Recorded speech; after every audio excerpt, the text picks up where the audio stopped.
It is the 13th of the 7th, 2025. That means only one thing, that there are very many F1 centric threads at which we need to pull. Christian Horner, causation, the reason why he left, performance clause, not Verstappen but Horner. We'll talk to all of those, and then we'll talk about Maximilian Verstappen and Red Bull's final ditch, last gasp attempt to keep that fella. What happens if the house that is Red Bull's fail to keep their prodigal son Maximilian Verstappen? Well, of course, it folds. I mean, it's been Will Courtney, it's been Adrian Newey, it's been Rob Marshall, it's been Jonathan Wheatley, and now Maximilian Verstappen. And you're going to tell me that Red Bull, Oracle Red Bull Racing, continues as a going concern?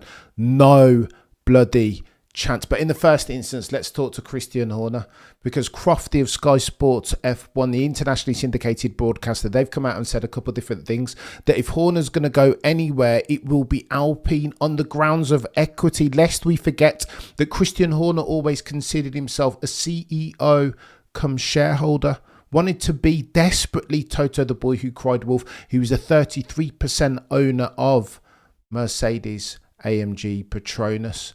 And that on those grounds, under that umbrella heading, Christian Horner's most likely destination is Alpine. But I would put forth the following rebuttal.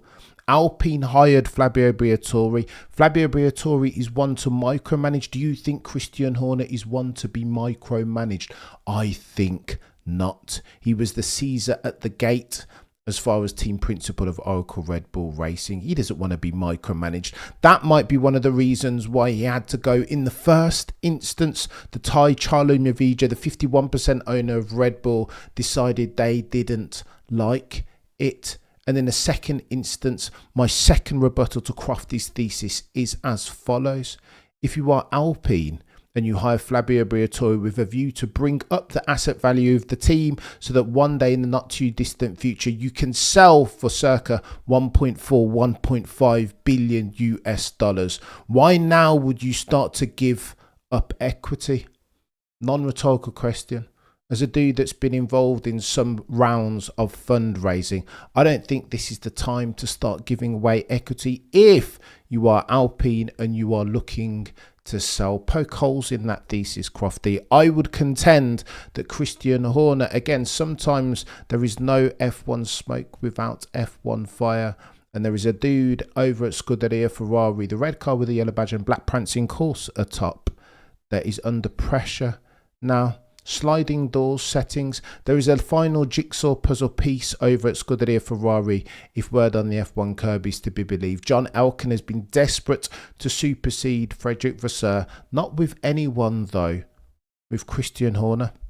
And now we find out that gardening leave isn't a thing, that Christian Horner is still under contract with Oracle Red Bull Racing, but he's, as at the time of writing, free to negotiate with other teams. He did like Adrian Newey did. Those were part of the terms. Oh, the humanity. Christian Horner to Scuderia Ferrari. I'm not sure that that's the thing that might happen, but I don't think any longer it's the least likely eventuality in this multitude, in this multifaceted automotive pugilistic pie.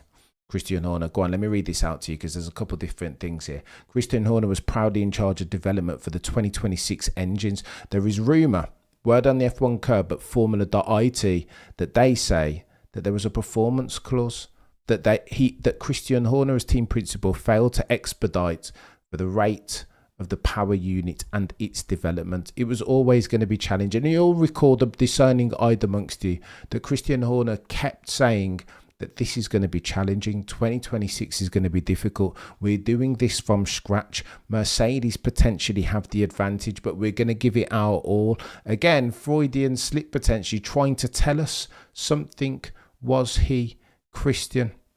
This article writes that there's another theory, albeit less widely accepted, that sees the activation of a Christian Horner performance clause, which could be linked to both current season's performance and the expected poor performance of the new Ford Red Bull powertrain.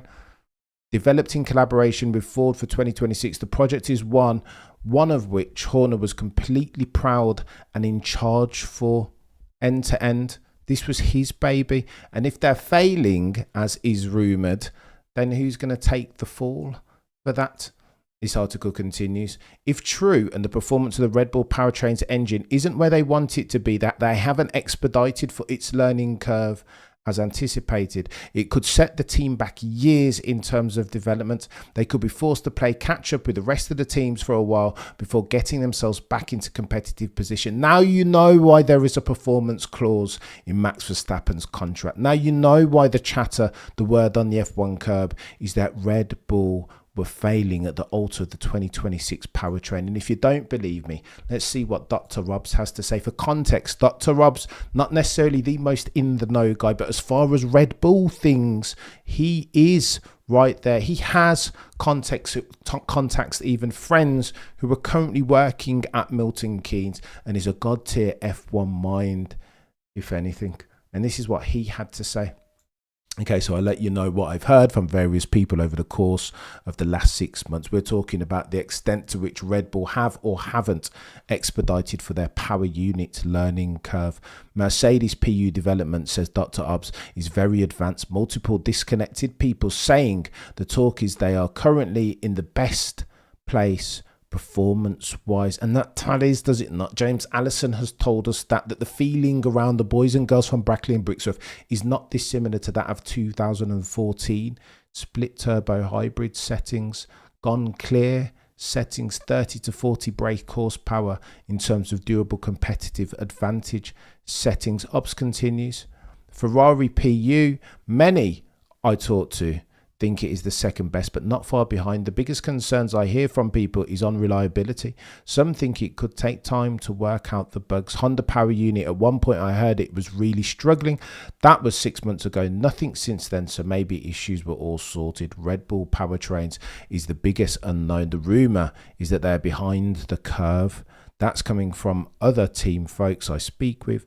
I've nothing from anybody at Red Bull Racing. Info is locked down like Fort Knox. Oh, the humanity, chat. And now it makes perfect sense. And again, sometimes you got to put your F1 investigative cap on with a view to connect some dots. Correlation, dots, causation. The former does not imply the latter, not necessarily. But in this instance, when you are hearing the same thing from multiple sources, it makes sense why Mr. Massimilian Verstappen is concerned, to say the very least. Oh, and by the way, if we're talking about Mr. Max Verstappen, a couple of different things have come out over the past 24 hours. You guys know all of the nonsense and the chaos around a potential rendezvous to negotiate a future contract with Mercedes team principal Toto, the boy who cried wolf. That was rumoured to happen over the last 48 hours when we were tracking Max Verstappen's flight path from Nice through to Sardinia. Kelly Piquet, Max Verstappen's missus, posted pictures insinuating they're just in Sardinia for vacation. I mean, who are you going to believe? It's techier than techie things. However, a couple of different things you need to know for context. Max Verstappen doesn't want to do all of these sponsorship duties. If you watch any one of the documentaries, Unbeatable, if you read the Mark Hughes biography, you'll see that Max Verstappen only ticks these boxes so that he can jump in the car on a Saturday or Sunday. He does not love it, nor does he want to do it. So Red Bull therefore extend him a certain amount of freedom.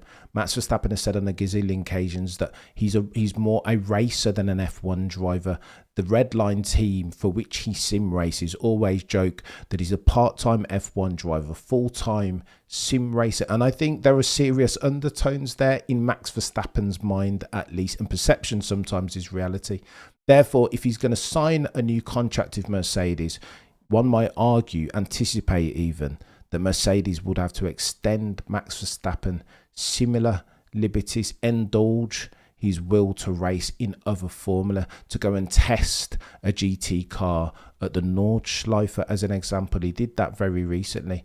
Remember, this time last year, Max Verstappen around Imola Grand Prix was up sim racing till 3 a.m. Don't think for a second then that he would sign a prison contract with Mercedes, the boys and girls from Brackley and Brixworth, that prohibited from doing similar, because that's where his passion is. Recently, Max Verstappen gave an interview to the Telegraph, emphasising no underlying the aforementioned. In those discussions, Max Verstappen made it clear that he's, quote, working on a lot more beyond Formula One.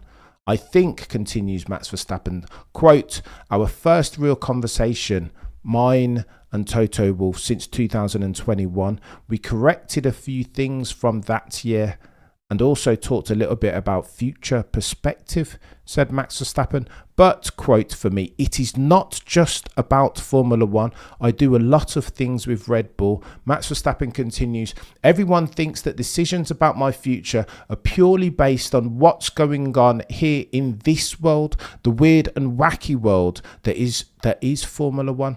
But I'm working on a lot more. There's more than Project Formula One. That's not something that every team can just offer. Oh, the humanity. What are we doing here? Is Max Verstappen ruling out Mercedes? Or are Mercedes going to have to bend over backwards to accommodate this fella? I think more likely the latter than the former. We've said already on a gazillion occasions, George doesn't have a contract past this year because Toto will drop kick him and Kimi Antonelli in the face, RKO settings, if that means that he can get a whiff of the signature of Maximilian Verstappen. Why? Because Franz Toster's told you that Max Verstappen is probably worth anywhere between 2 and 3 tenths on the rest. That's why you can put in a lap like Suzuka. It's not just Max Verstappen's speed, it's his ability to extract out of himself the very best in the times when he needs it most. If we're talking about sporting greatness, not all points are created equally. A Monaco Grand Prix qualifying is very different, as an example, from an Australian Grand Prix qualifying by dint of the chronological order in which they appear in the season and the calendar. A 2024 Brazil Grand Prix in the wet is very different from, I don't know, a Bahrain Grand Prix this year. They hold different stakes. And again, that's why Toto is willing to do anything I would put forth. And then Kyle Archer writes of F1 Oversteer, one of the go-tiest F1 publications to have ever published. He writes the following: that potentially Red Bull might consider renaming one of Oracle Red Bull Racing or Racing Bulls in Max Verstappen's name. He could therefore become a title sponsor, just like, I don't know, a Conor McGregor with Proper 12 and the UFC. Sporting history doesn't repeat, but sometimes it does rhyme. Kyle Archer of F1 Oversteer writes, Red Bull could let Max Verstappen name their F1 team to stop him from joining Mercedes. They will have to pull out everything, all of the stops. Red Bull, writes Kyle Archer, are desperate to try and stop Max Verstappen from joining Mercedes, with the Dutchman seemingly the only driver able to deliver results in their car. Verstappen has secured 165 of Red Bull's 172 points to date in the 2025 season, after also scoring 74% of their total in 2024. I knew that Max Verstappen was a dominant force, that Red Bull were overweight Max Verstappen PLC, but I failed to realise the extent of it. Red Bull have scored 172 point season to date. 165 of those have come by the hand of Max Verstappen. That, ladies and gentlemen, is chaos.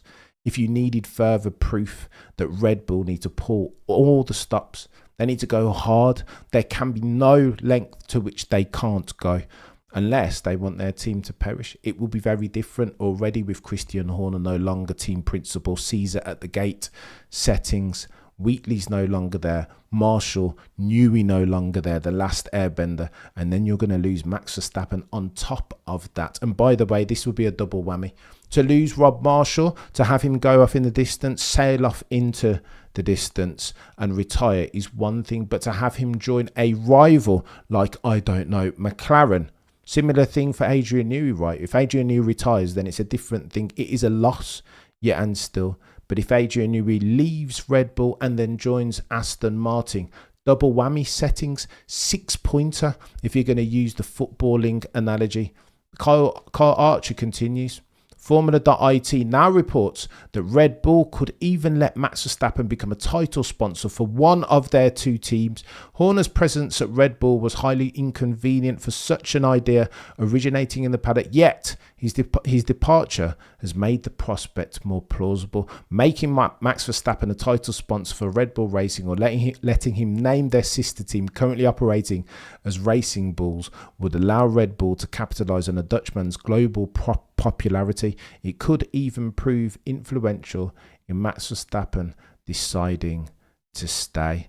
Allowing Verstappen to add his name to Red Bull or Racing Bulls would represent a sensational twist, but Horner's exit has now made the idea emerging in the paddock last week at the British Grand Prix as his exit removes a likely hurdle, lest we forget that this was not Oracle Red Bull Racing under Horner's tenure. It had become Christian Horner Racing per se, making decisions at the altar of his own self-servience, one of which, of course, was extending Checo Perez's contract for a further 2 years, notwithstanding his material underperformance season today. It's going to get techie, chat. This isn't going anywhere, Khalid, John, Walther. I'm telling you, this story, we're going to be talking about it, and it is a lot of conjecture, and it is always a lot of speculation. But sometimes, as far as Maximilian Verstappen, Red Bull and Mercedes, cheeky chat in Sardinia, cheeky coffee with Toto, the boy who cried wolf. Sometimes in the weird and wacky world of Formula One, where there is F1 smoke, there is F1 fire. What are we doing here?